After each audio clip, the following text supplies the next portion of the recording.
Hello and welcome to another fabulous episode of My Orgasmic Life.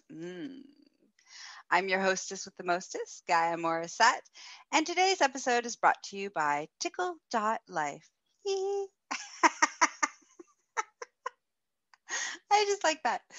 Okay, so this is the third, we're going to talk about penises again. All right. We're going to talk about delayed ejaculation, also known as DE. Okay. And I've done two other episodes, one on PE, which is premature ejaculation, another one on ED, which is erectile dysfunction, and this is on DE. Delayed ejaculation. And this is all from the partner's perspective. So the person who is on the receiving end of, the partner being the penis owner. And this, I wanted to do this series, for lack of a better way. Yeah, it's a series. There's 3 parts, 3-part series, a mini series. Remember those? Anyways, I wanted to do this little series from the partner's perspective, because often I talk about from the owners of the penises experiences. And, I've had a lot of clients recently who've, dropped in and, been talking to me about their experiences and their struggles with how to navigate this and how to, move with this with their partner and be supportive of their partner, but all this at the same time have what they're feeling is what they're feeling.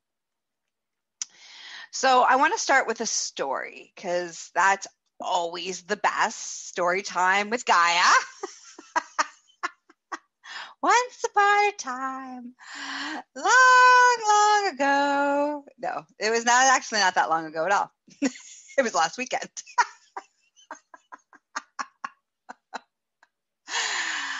Okay, so let's define what what is delay. See, as soon as I say delayed, I want to say delayed gratification programming. Our brain's so fascinating. Delayed ejaculation.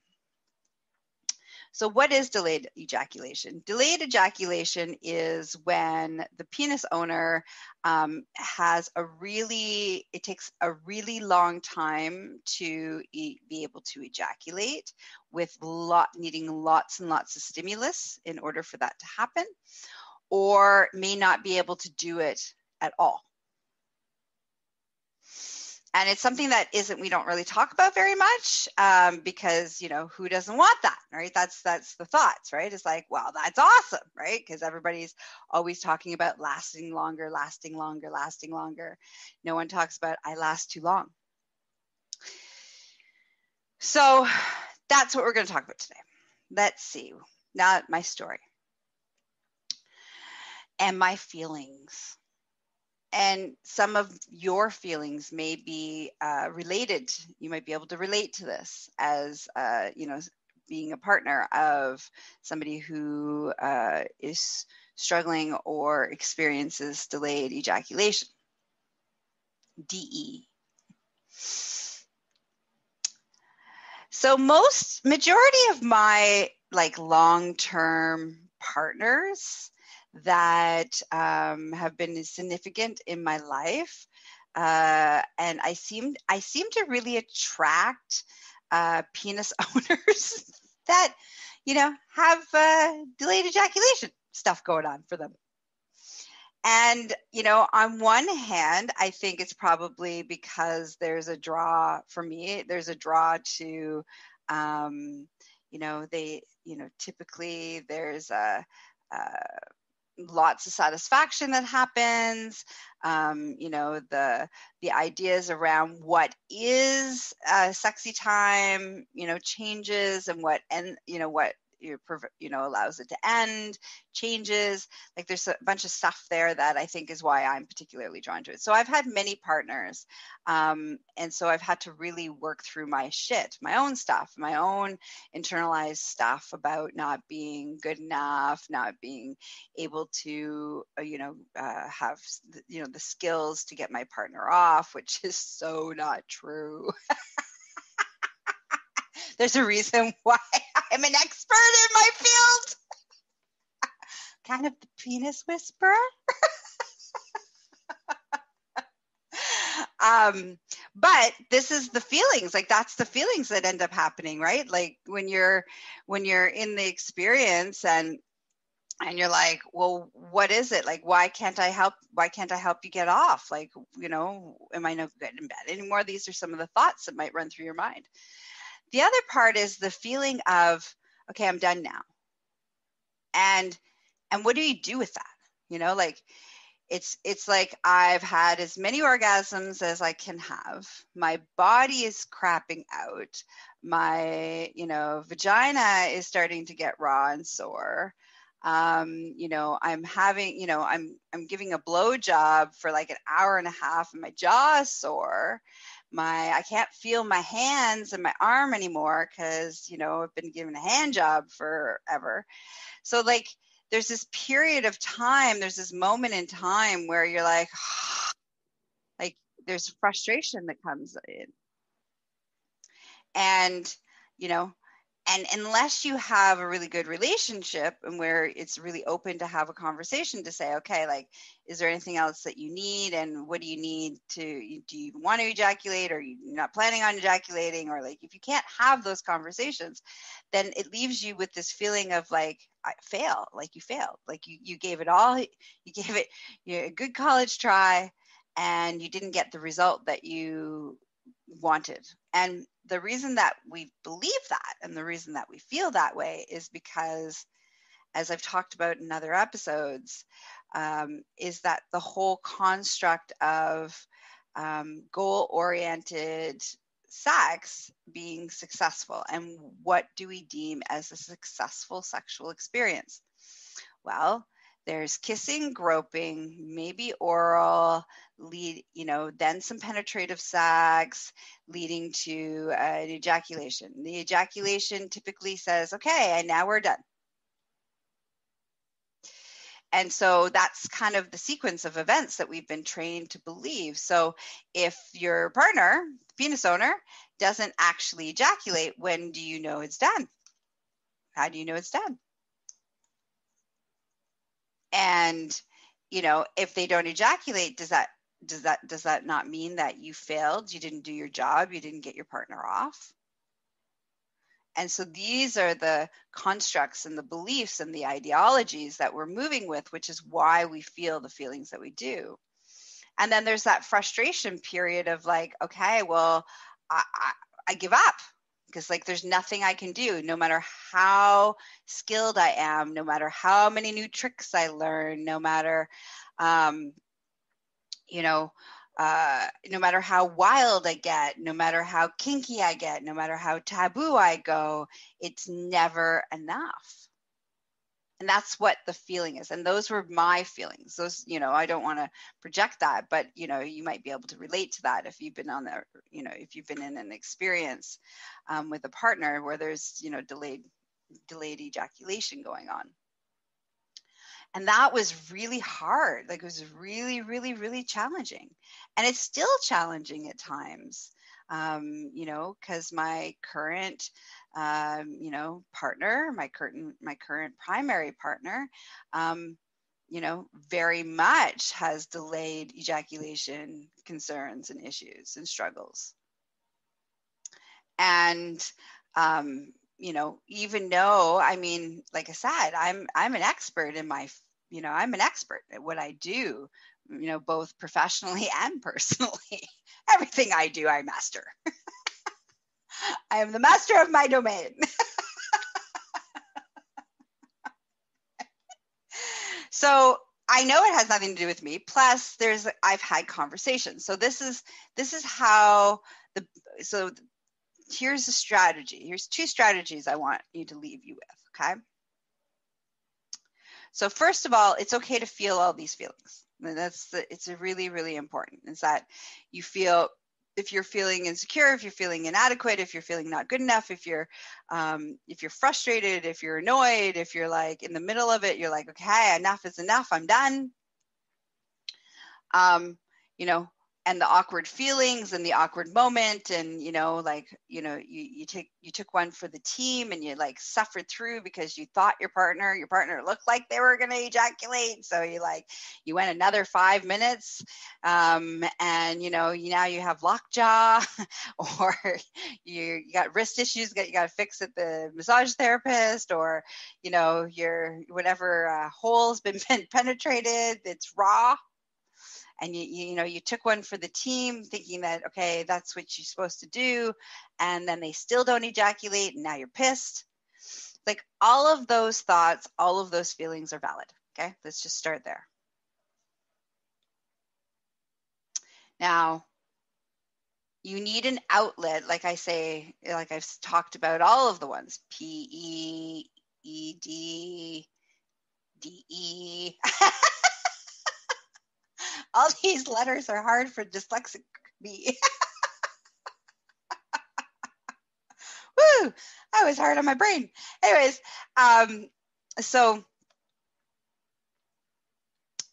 you want to make sure that you vent your feelings. You have your feelings, not with your partner that is going through the experience with you, but either by yourself, with the mirror, or with a trusted friend that you can just go bleh about all your feelings and have your feelings. Okay. So you need to feel them, because if you suppress them, it just starts to manifest into festering of resentment and all sorts of things, which then makes it not sexy, and then your libido starts to crash, because it's like, well, I don't want that drama, so I'm not even going to go there, and all this stuff. Okay. So you need to allow yourself the space to feel what you're feeling.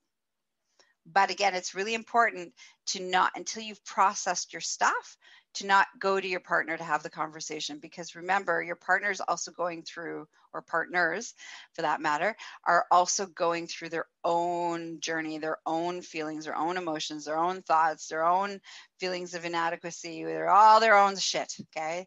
So bringing your shit to the table is only going to combine, like, without processing it, is going to just make the whole situation worse.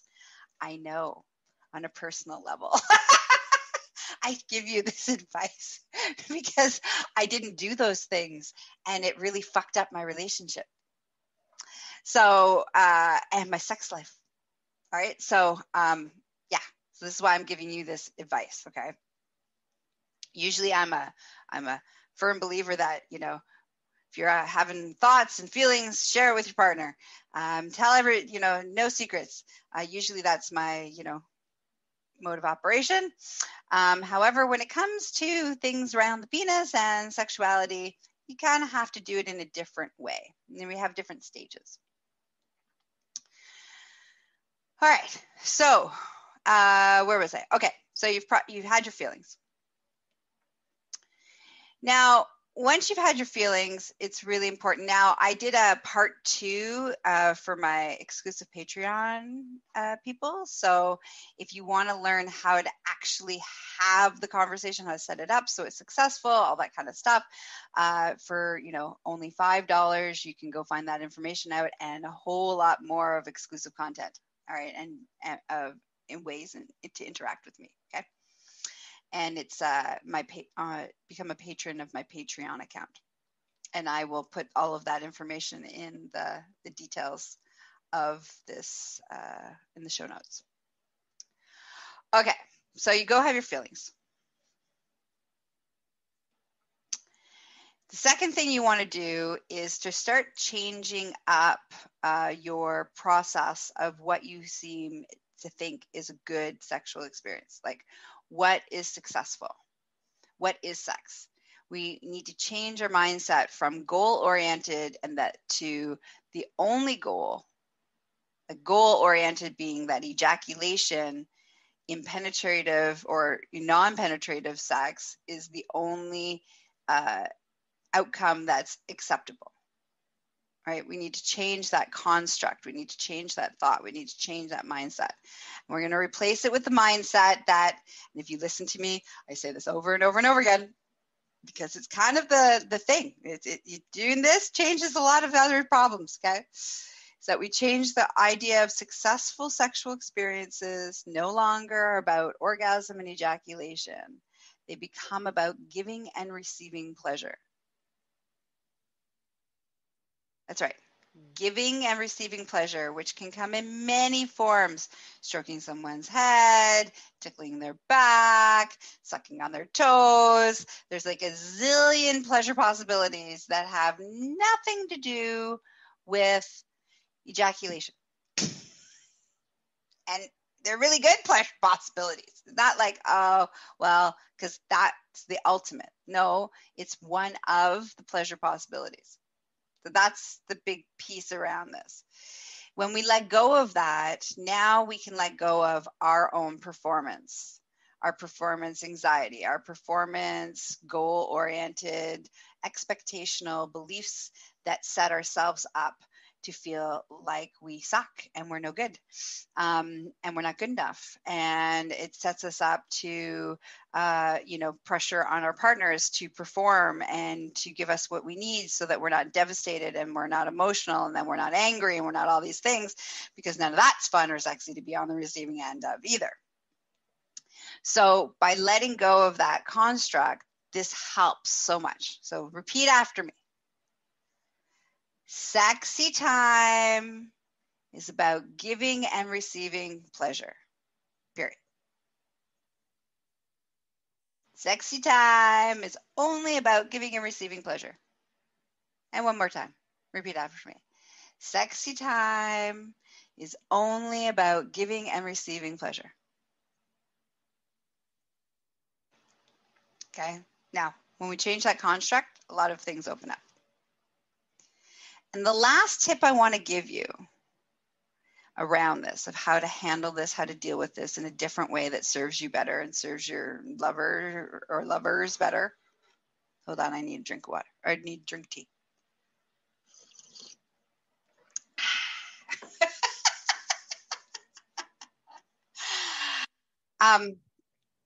Is what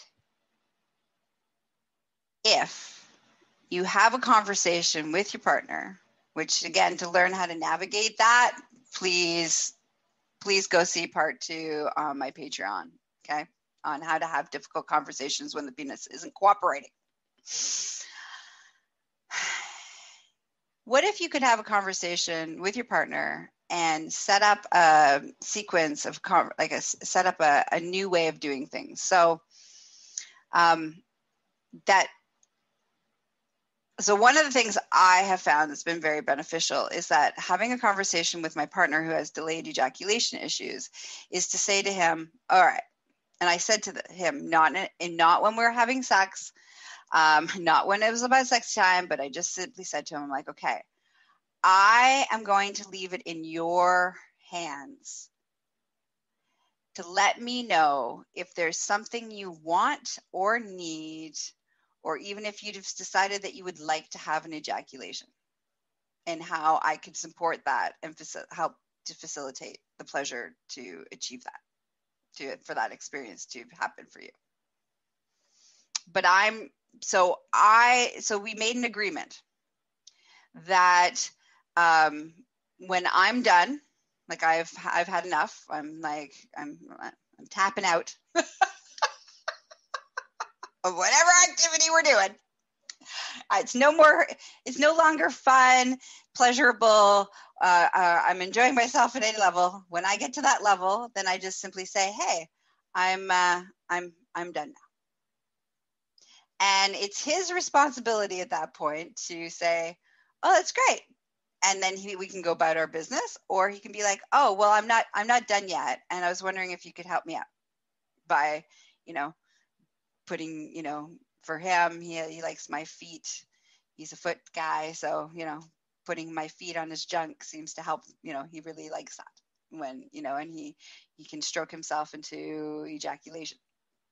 That's part of his orgasmic patterning around that. But I then no longer feel like taking one for the team and then frustrated when it doesn't happen. Two, I'm no longer feeling like, well, what am I supposed to do? And then I'm not pressuring him either, like, all of those things. So it just changes that dynamic where if he wants to ejaculate, he can tell me. And then he can ask for what it is that he wants that will help, facilitate that into reality.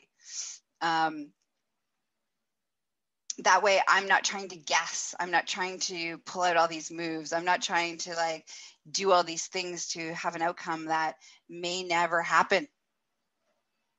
And then I don't need to feel bad. He doesn't need to feel bad. And that seems to, of all the things that I've done over the years and all the different experiences that I've had around this, that seems to like be the best. That's been the best solution to this particular issue, because delayed ejaculation issues happen for many different reasons. But here's a couple. I'll just give you a couple. The orgasmic patterning. Okay, so that's a big one. Stimulus, again, comes along line. It's in line with orgasmic patterning. Psychologically, not feeling safe to surrender and let go. Letting go of control. There's some power stuff going on a psychological level. It not being safe. Again, safe and trust and surrender is another big component to that. Let's see. So those are the big ones. There's the psychological side around safety and trust and surrender. And then there's the unworthy. There's another thought process or train of that I'm not worthy of pleasure. I don't deserve to have pleasure. And then there's another psychological trauma-based one where, fear of, impregnation, ejaculating too quickly early on in sexual development and was made fun of and humiliated. So there's a bunch of, if you notice, I haven't said anything about the partner sex in bed. Now, sometimes there is truth behind that you're not getting your needs met. You're not getting the stimulation that you desire and that you need, which is what's, might be part of the problem. But that's a big part of communication, right? That's why I'm always advocating communication. So if you're not getting what you need in the way that you need it, then you need to show your partner and ask your partner to give it to you the way that you need it. All right, remember, not everybody is an expert, and not everybody's good at reading non-verbal body language, and most people aren't mind readers. So, communication. So if you need more pressure, ask for more pressure. You need less pressure, ask for less pressure. You need it faster, ask for it faster. If you need it slower, ask for it slower. Need more lube, ask for more lube. If you need a different position, ask for the different position. But the person who's on the receiving end, give that information, or not, how do I want to say it? Give your partner permission to ask for what they need. And if you can accommodate and you're in the mood to accommodate, and it's something that, even if it's not even your thing, it's okay to to drop into that, not from an obligational, a little verbal diarrhea. Yeah, it's not happening. Not because you feel like you have to. I had to use a lot of more words. But because you want to. You want to give your partner the ultimate amount of pleasure. And again, this is where we learn how to negotiate and communicate. So please go listen to part 2 on how to have difficult conversations when the penis isn't cooperative in my Patreon for $5. All right. That's it. That's all. Good job. Go team, go. All right. So now, how are the ways that you can hang out with me? And you're like, and if you need some support on how to navigate this with your partner, you need some support on how to deal with this within yourself, you need any kind of coaching support, you can come see me. The best way, I now have a new hub, All Things Gaia. So the best way to find me in line with what you need from me, because I wear many hats and I show up in the world in many ways, is to go to gaiamorrissette.com. That's the hub. And it'll take you into whatever world you need, whatever version of me you are needing, it will take you there. Okay? Don't forget to join Patreon for part 2 of how to have these difficult conversations when the penis is not cooperative, as well as supporting me in supporting you. I show up for you guys. The show, there's overhead costs for running the show. You could, support me, with, $5 a month. That's less than a, Starbucks coffee. So, hey, come support me, just like I support you guys and inspire you guys. Okay? Mwah. And don't forget to listen to my Orgasmic Life on all of the platforms, Google, Apple, Spotify. And I also host ticklelife's podcast, so where people talk about their sexual experiences and their transformational experiences with sex. All right. That's it. That's all. Have a day filled with communication and happy pleasure giving and receiving. Okay. Bye-bye. Mwah.